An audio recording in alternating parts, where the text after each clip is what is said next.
예수님 잘 믿으면요 지혜로워집니다. 무슨 말이냐면 처세가 달라집니다. 가치관이 변화됐기 때문이죠.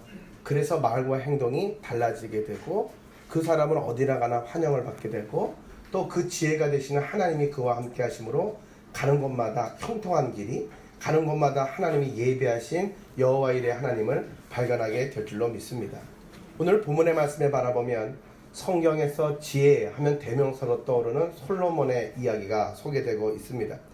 열왕기상 3장의 말씀에 바라보면 지혜의 왕 솔로몬에 대한 언급이 나오는데 그가 왕이 된 나이가 몇 살이냐? 21살에 약관의 왕이 되었습니다.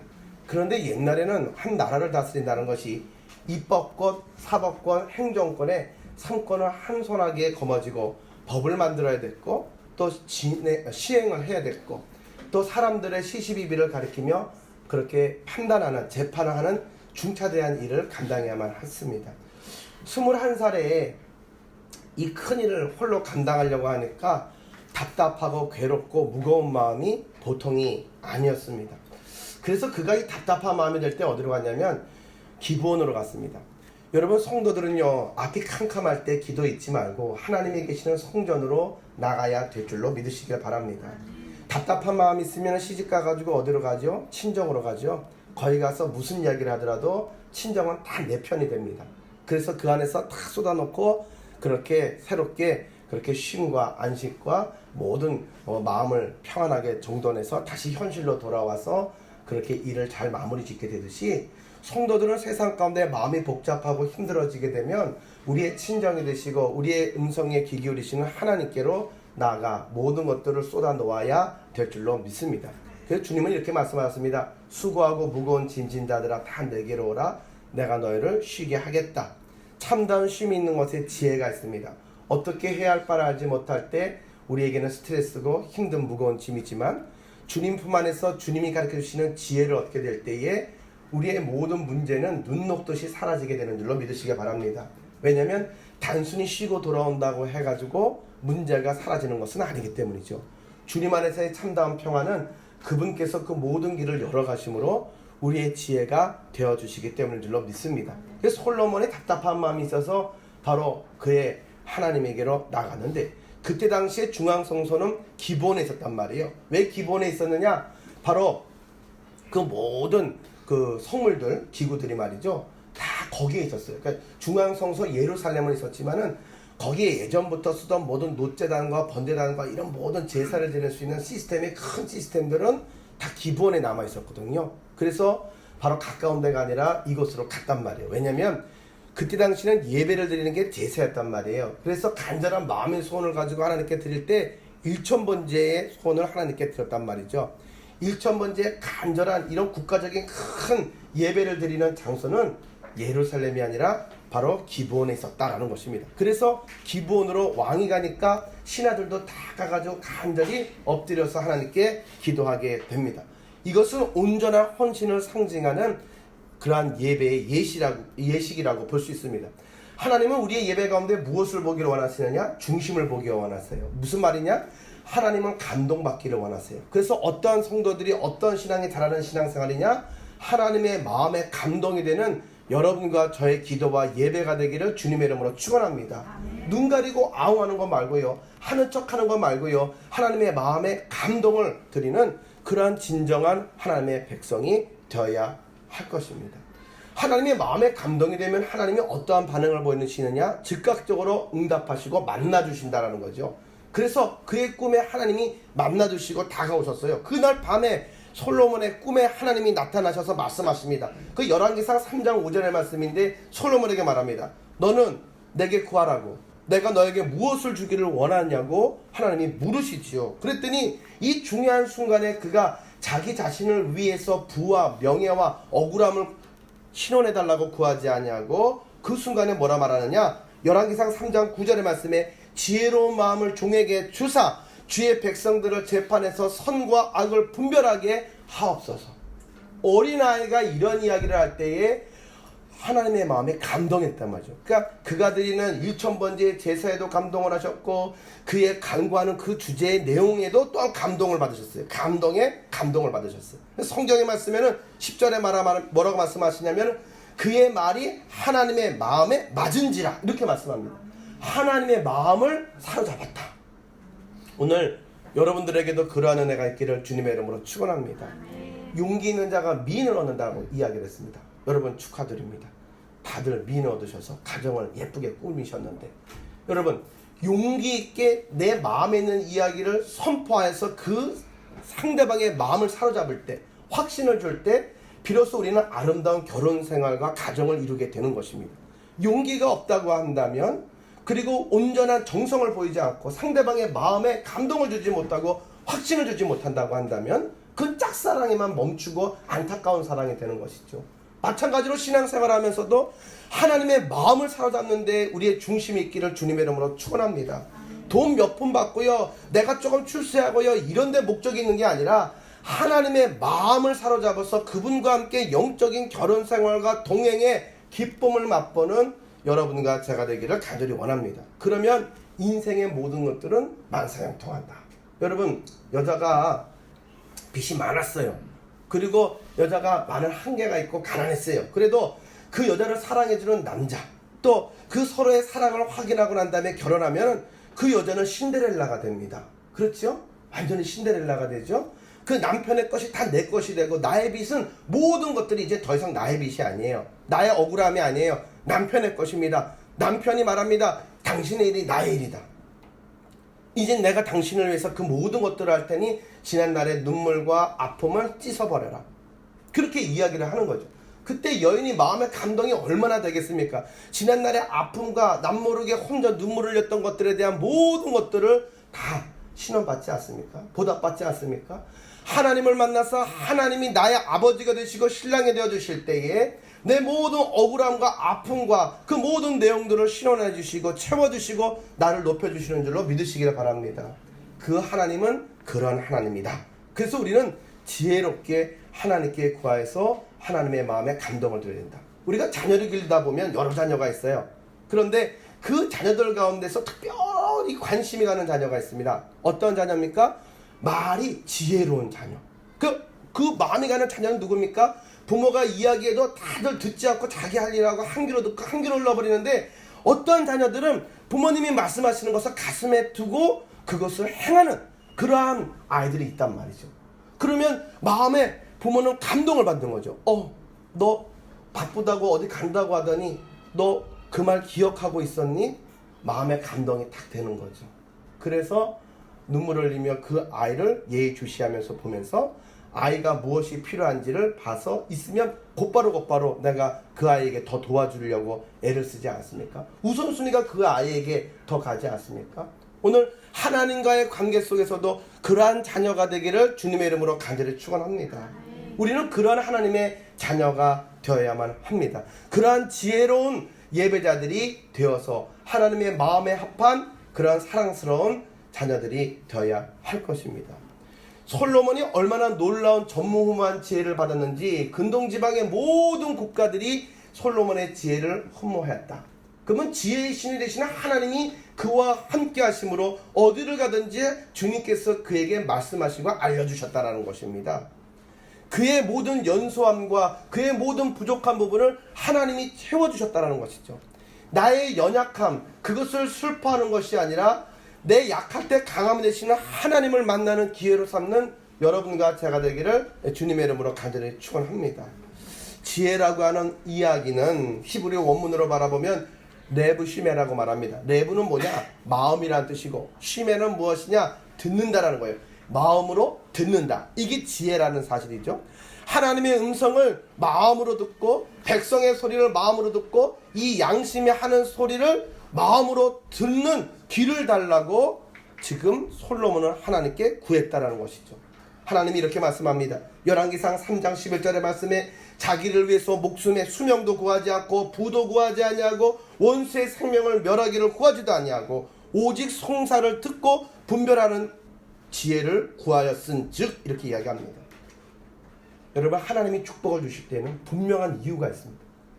우리의 삶 속에서도, 우리의 생업 가운데서도 우리가 출세하고 우리가 보답받는 데는, 복을 받는 데는 분명한 이유가 있습니다. 이유 없이 오지 않습니다. 복만을 원하는 우리가 아니라 그 복을 받을 수 있는 조건을 주님 앞에서도 갖추는 하나님의 자녀가 되기를 주님의 이름으로 축원합니다. 한 회교도 국가에 칼리프가 있었습니다. 이슬람 제국의 주권자의 그러한 칭호가 칼리프라고 합니다. 그 칼리프가 있었는데 평생을 곁에 두고 자기를 재밌게 해주던 피에로 광대가 있었습니다. 그래서 그 광대를 참 옆에 두고 사랑했는데 애꼈는데 어느 날 그 광대가 그만 실수를 해서 칼리프의 신기를 건드리게 되었습니다. 그래서 칼리프가 불과 같은 그런 불호령으로 사형을 선고했습니다. 그리고 이제 생각해보니까 자기를 위해서 한평생 열심히 노력했는데 그래도 하나는 좀 자비를 베풀어야 되겠다 해서 죽는 방법은 네가 선택해라 이렇게 이야기를 했어요.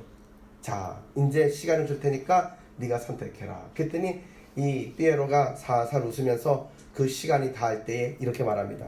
저는 늙어 죽겠습니다. 이렇게 지혜로운 대답을 했다는 것이죠. 왕이 웃었습니다. 과연 너답다. 그리고 살려주었습니다.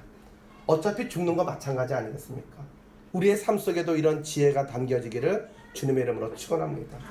우리가 일상생활의 관계 속에서 말과 행동이 지혜롭지 못해서 하나님의 영광을 가리울 때가 참 많습니다. 우리가 진퇴양난에서 어찌해야 할 바를 모르고 무엇을 어떻게 이것을 내가 처세해야 될 줄 모를 때 하나님께 그 지혜를 구하는 모두가 되기를 간절히 원합니다. 또 어떠한 나라에 잔치가 열렸는데 그 왕이 자신의 초상화를 그리게 했습니다. 근데 그 왕은 싸우다가 한 눈을 잃어버려서 흉측한 애꾸눈의 모습이었습니다. 그래서 3명의 화가를 불렀는데 한 명의 화가는 아주 아부형의 화가로서 아주 멋있고 두 눈 멀쩡한 왕의 초상화를 그렸습니다. 그 그림을 보고 좋아할 리가 만무합니다. 왕이 자존심이 상했습니다. 쫓아냈습니다. 그 옆에 있던 화가를 불렀더니 이번에는 그 화가가 아주 진실된 그림을 그렸는데 흉측한 모습의 애꾸눈의 왕의 모습을 초상화에 담아냈습니다.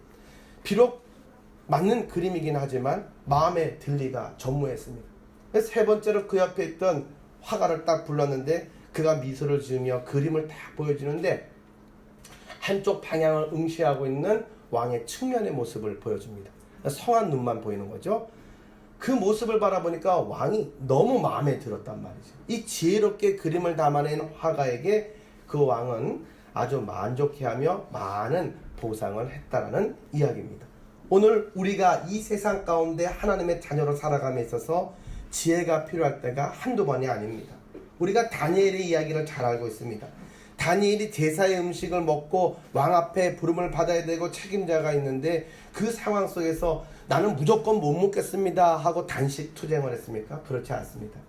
그 모든 간부에게 말하기를 일정 기간을 정해서 나는 야채만 먹고 또 다른 사람들, 다른 또 왕에게 총애받는 그런 사람들은 왕의 그 제사에 그런 좋은 음식을 먹고서 누구의 혈색이 좋은지를 확인해 보고 난 다음에 그 다음에 내 말을 들어달라. 이렇게 지혜롭게 말하지 않습니까? 그리고 하나님께 간절한 도움을 구할 때에 하나님이 그의 혈색도 그의 앞길도 만남도 상대방의 모든 마음도 하나님이 열어서 그를 돕는 자가 되게 하여 주신 줄로 믿으시기 바랍니다. 그래서 신앙생활하고 우리의 신앙의 모든 일상생활 가운데서도 우리가 지혜롭지 못해서 참 안타깝고 후회스러운 일들이 되돌이켜보면 참 많다라는 사실입니다. 오늘 바라보게 되면 이 시대만큼 정말 많이 배운 시대도 없는 것 같습니다. 모태교육, 그러니까 태교 교육이라고 그래가지고 애들 뱃속에 있을 때부터 모든 교육을 시킵니다. 아이들이 요즘에 학원을 얼마나 많이 다니는지 모릅니다. 그러면 애들 학교 마치고 나면 이 건물에 엘리베이터 3개는 꽉꽉 찹니다. 애들들로 꽉꽉 찹니다. 엄청나게 배웁니다. 많이들 배웠습니다.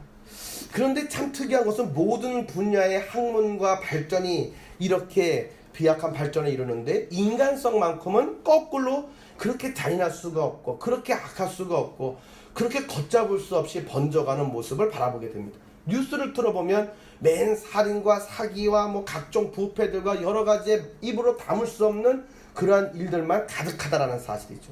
원인이 무엇입니까? 공부 많이 했던 판사들이나 기업인이나 정치인들은 사기치는데 그 모든 것들을 다 쓰고 악할 대로 악한 모든 내용들에 앞장서고 있다는 것입니다. 몸은 있고 힘은 있는데 그 몸의 힘을 지배할 수 있는 능력, 바로 이런 지능이 없다라고 한다면 그 사람은 바보가 될 것입니다. 오늘 이 시대가 그렇다라는 것입니다. 육체적으로는 덩치도 커지고 체력도 좋아졌는데 이 모든 것들을 컨트롤할 수 있는 지능이 떨어져서 그렇게 힘들어하고 동물성만 승해서 모든 사건 사고가 넘쳐나는 오늘이다라는 사실입니다. 또 하나는 도덕성이라고 하는 것이 땅에 떨어졌다는 것이죠. 아는 것은 참 많습니다. 똑똑한 사람들입니다. 요즘 어린애들하고 대화를 안 해보셨나요? 옛날 어린애들하고 대화를 나눠보면 어린애 같은 순수함이 있었는데 요즘에는 어린아이들하고 대화를 나누다 보면 어른처럼 애늙은이 같은 모습들이 참 많습니다.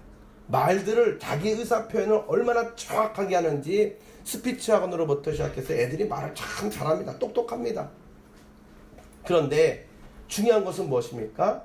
도덕성이나 아니면은 인격이나 신앙이 없다라는 사실입니다. 재산도 있습니다. 기술도 있습니다. 재능도 있습니다. 그런데 중요한 것은 이 모든 것들을 제대로 사용할 수 있는 바로 인격, 인간성이 영 아니라는 사실이죠. 돈도 있고 재능도 있는데 사람 못된 것처럼 볼품없고 참 불미스러운 것은 없다라는 것입니다. 자기 자신도 괴롭겠지만 그걸 지켜보는 주변 사람들도 아주 여간 곤욕스러운 게 아니라는 것이죠. 그 사람은 어디에 누구를 만나든지 좌우충돌형의 그런 좌충우돌하는 인간이 되고 만다라는 사실이죠. 여러분, 우리는 관계성을 맺고 살아가는 존재들이기 때문에 근본적인 문제 안에 우리의 인격, 우리의 신앙이 가장 중요한 바로잡아야 할 중심이 됨을 우리는 바라보고 우리 자신도 돌아가며 우리의 자녀들도 그 자리로 교육하는 지혜로운 하나님의 백성 되기를 주님의 이름으로 축원합니다. 헝가리 부다페스트의 한 주교에게 어떤 사람이 물었습니다. 주교님, 공산주의가 이렇게 몰락하고 있는데 원인이 뭐라고 생각하십니까? 그랬더니 주교가 말하기를 인간성의 문제다 라고 이야기를 했습니다. 인간성이 파괴됐기 때문에 바로 그것은 바로 이 공산주의의 몰락과도 같다라는 것이죠. 인간성이 파괴되었다라는 것은 또한 신학적인 문제와도 직접적으로 연결이 있는데 하나님을 잃어버릴 때에 우리의 인간성은 사라져버리게 되고 그러한 파괴된 인간성의 기틀 가운데서 이 사회주의의 모든 이론들은 무너질 수밖에 없다라고 이야기를 했습니다. 사회주의만 무너지는 것입니까? 하나님을 떠난 인간은 어둠과 멸망에서 공허하게 헤매는 목마름만 기다릴 뿐임을 우리는 잘 알고 있습니다. 지능과 기술과 이성과 양심, 이 모든 것들을 총괄해서 주관할 수 있는 영성이 우리에게 열려지기를 주님의 이름으로 축원합니다. 이 모든 것 위에 컨트롤하는 것은 영성이라는 것이죠. 그래서 영성이 없는 도덕이나 이성은 또한 타락할 수밖에 없습니다. 재능이나 기술이나 그런 모든 그러한 지능들도 소용이 없어요. 영성이 없으면 무지한 행동을 해요. 성경을 바라보게 되면 이스라엘 백성들이요 또 하나님의 백성들이 하나님을 알지 못해서 망하는도다. 성경은 이렇게 이야기하거든요. 하나님을 알아가고 하나님께 집중하고 하나님의 음성을 듣는 지혜가 있다는 얘기는 영성의 삶을 의미하기 때문이다라는 것입니다. 한마디로 말하면 몸집은 큰데 지능이 없어서 문제고 지능과 지식은 있는데 도덕성이 없어서 문제고 물질은 점점 풍요해지는데 그것들을 제어할 수 있는 인격, 바로 그것이 갖춰지지 못한 것이 문제다. 이 총체적인 문제를 해결할 수 있는 솔루션의 키는 지혜에 있고 지혜의 근본은 하나님께 있다라고 하는 도식에 우리는 도달하게 된다는 것이죠. 우리가 주변을 바라보면 후회하는 사람들이 많습니다. 지난 날을 후회하면 내 이럴 줄 알았으면 괴로워하는 사람들이 많은데 18번은 건강을 잃어버리고 암 선고를 받다든지 아니면은 뭐 그렇게 됐을 때에 내 이럴 줄 알았으면 인생 헛살았다 라고 하면서 아주 그냥 힘들어하는 이들이 많아요. 평소에 사람들에게 담배 피지 마세요, 술 드시 마세요 이렇게 이야기해도 들은 척만 척하면서 죽으면 뭐 죽일 테면 죽여라 이런 식으로 하면서 술 담배는 막 부어라 마셔라 하다가 이제 그 선고를 받으면 야 내가 방탕한 삶을 살지 말걸, 담배 피우지 말걸, 또 내가 그렇게 못되게 악하게 모나게 살지 말걸, 이리저리 후회한 것들이 한두 개가 아니라는 사실이죠. 여러분, 왜 지난 날을 후회하며 고통 가운데 있습니까? 그들은 똑같이 이렇게 말합니다. 이렇게 될 줄 몰랐다는 것이죠. 지혜가 부족했다는 것입니다. 그러면 결국에 지혜라고 하는 것은 과거를 들여다보는 것이 아니라 내일의 미래를 바라보는 눈이 지혜라고 볼 수가 있습니다. 하나님이 함께하는 자는 내일을 하나님의 눈으로 바라보고 믿음으로 선포하고 쟁취하게 되는 줄로 믿으시기 바랍니다. 우리가 경험하지 못했던 것, 그러나 그것을 신령한 세계의 믿음의 눈으로 바라보고 그것을 향해서 나가는 지혜가 오늘 여러분과 제게 있기를 주님의 이름으로 간절히 축원합니다. 세상 사람들은 지혜와 지식을 헷갈려합니다. 그러나 우리는 알아야 됩니다. 지식이라고 하는 것은 쪼개고 분석하는 능력이라고 한다면, 지혜는 바로 인격적인 신앙적인 인사이트입니다. 통찰력이라는 것이죠. 오늘의 삶 속에서 하나님의 뜻하심의 방향을 바라보는 그런 인사이트의 눈이 열려지는 여러분과 제가 되기를 주님의 이름으로 간절히 축원합니다. 어떤 사람은 그런다며요. 돈 냄새를 맡는 사람들은 아무리 어렵고 힘들 때에도 딱 돈 되는 게 보인다며요. 모든 게 다. 어떤 사람은 돈은 있어도 보이지가 않아서 투자하는 것마다 다 잃어버린다며요. 참 재밌죠?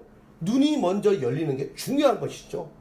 그 우리가 복을 받는 것도 하나님이 기뻐하시고 복 받는 조건들에 대해서 눈이 열려져서 그 자리에 서면은 하나님의 은혜와 부흥의 파도를 우리는 경험하게 되는 줄로 믿습니다. 성도들은요, 그렇게 하나님의 뜻하심과 복을 받을 자리를 그렇게 바라볼 수 있는 인사이트의 눈이 열려져야 될 줄로 믿습니다.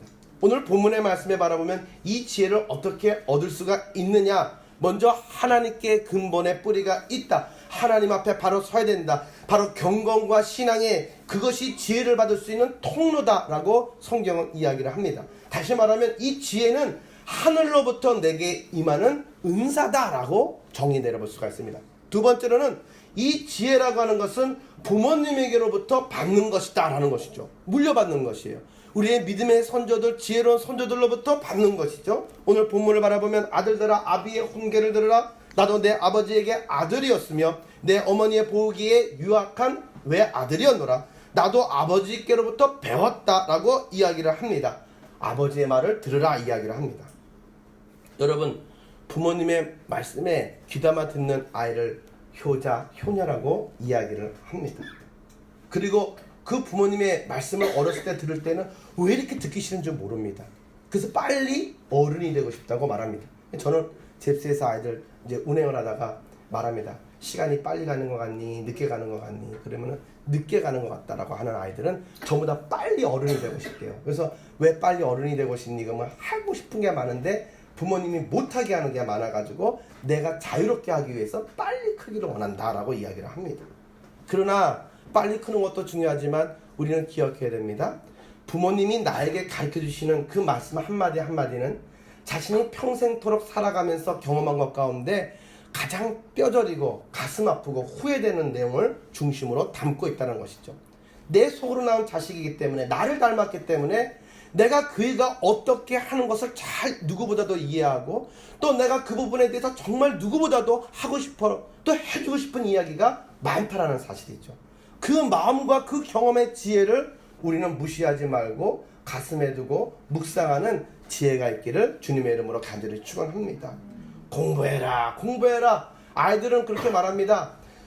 제가 잽스 타고 이제 집에 귀가를 시켜주면 아이들에게, 야 아무개야 내 집에 가면 쉬고 놀겠네. 그러면은 아우 지겨워 죽겠어. 왜 그러냐 그랬더니 집에 가면 엄마가 또 공부하라 그럴 거예요. 그랬더니 갑자기 뒤에서 야 너도 그러냐? 우리 엄마도 그런 얘기 한다. 애들이 서로 막 야 다 똑같구나 그러면서 아이들이 말 반상회를 합니다. 공부해라 공부해라 한 번만 줄여주시기 바랍니다. 그러나 우리는 기억해야 됩니다. 왜 공부해라 그러냐? 보통 바라보면 공부해라 공부해라 목매어서 이야기하시는 분들은 일반적으로 볼 때 다 얘들아 일반적으로 볼 때 자신이 어렸을 때 공부를 잘 못한 그 기회를 잘 놓쳐버린, 그래서 커서 후회가 되고 자기의 꿈에 제약이 걸려서 아주 마음에 한이 되고 멍해가 된 사람들, 멍이 든 그런 부모님들이 자녀들에게 너만큼은 그래서는 안 된다라는 마음으로 사랑하기 때문에 그렇게 이야기를 하는 거야. 근데 너네들은 아마 그것에 대해서 이해를 못할 거야. 왜 이렇게 웃는 친구들이 많은지. 그러나 여러분들 기억하시기 바랍니다. 부모님의 말씀에는 의미가 담겨져 있다. 알았죠? 고개 끄덕끄덕거렸어. 아까 전에 우리가 오늘 5명이 이렇게 온 친구들 가족이 있는데 저 오렌지 모자 이름 뭐야? 성민이? 야, 너 참 내 예배 잘 드린다. 내가 아까 뒤에서부터 봤는데 너는 형제 참 예배 잘 드린다. 그리고 이렇게 이야기했더니 거기도 끄떡끄떡거리고 반응이 리액션이 바로바로 오는데 하나님의 지혜가 너 성민이와 함께하기를 축복한다. 아멘 그래야지. 네, 우리의 자녀들이 그런 하나님의 지혜가 임하기를 주님의 이름으로 간절히 축원합니다. 여러분들이 부모의 입장에서 한번 생각해 보십시오. 여러분들은 효자를 얻고 싶습니까? 불효자를 얻고 싶습니까? 하나님이 우리를 바라보는 마음도 그러할 줄로 믿습니다. 효자가 되고 싶으십니까? 지혜를 얻으시길 바랍니다. 지혜를 얻고 싶으십니까? 하나님께 효자가 되시고 부모님께 효자가 되는 우리가 되기를 주님의 이름으로 축원합니다. 성경 주석학자로 유명한 매튜 헨리는 이렇게 말했습니다. 지혜로울 수 있는 방법, 그 길이 세 가지가 있는데 하나는 내가 얻을 수 있는 기회를 놓치지 말아라. 공부 잘하는 친구들을 바라보면 기회를 놓치지 않습니다. 오늘 할 일을 내일로 미루지 않는 특성이 있습니다. 하나님께도 마찬가지입니다. 그래서 우리가 아는 야곱도 하나님께 축복을 받을 수 있는 그 기회를 놓치지 않고 바로 매달려서 바로 하나님께 간절히 기도할 때에 축복을 받을 수 있었습니다. 성경에 바라보는 하나님께 축복을 받고 지혜로운 삶을 받았던 많은 이들은 오늘 할 일을 내일로 미루지 않고 기회를 살리는 이들이었습니다. 우리에게는 수많은 기회가 옵니다. 그러나 그 기회를 놓치기 때문에 우리는 지혜롭지 못한 후회하는 삶을 살아가게 된다는 것이죠. 두 번째로는 늘 배우는 자세를 가져서 지혜에 입문하는 여러분과 제가 되기를 간절히 축원합니다. 어떤 경우에서든지 마음을 열어놓고 듣는 자세로 임한다고 한다면 우리는 지혜로운 자리를 설 수 있을 것이고 후회하지 않는 삶을 걸어가게 될 줄로 믿습니다. 특별히 하나님 앞에서 귀를 닫아들고 우리가 다 안다라고 생각하지 말고 처음 듣는다라는 마음으로 갈급한 심령으로 주님의 음성을 바로 이 금을 찾듯이 사금을 캐듯이 그러한 마음으로 받아들이는 우리가 되기를 원합니다. 세 번째로는 인내를 가져야만이 지혜로운 길에 설 수가 있다라는 것입니다. 끈기와 인내 아주 중요한 것이죠. 우리가 학업을 하더라도 우리가 일을 하더라도 인내가 없으면 아무것도 감당하지 못합니다. 그런데 우리는 연약함이 있는데 그 연약함이 뭐냐면 우리에게 어떤 상황이 처해지게 되면 너무 쉽게 속단해버리고 편견을 갖는 그런 기질이 있다는 거죠. 안 된다, 할 수 없다, 좋다, 나쁘다, 너무 그냥 편견을 갖는다는 사실이죠. 그래서 말과 행동이 너무 빨리 움직입니다.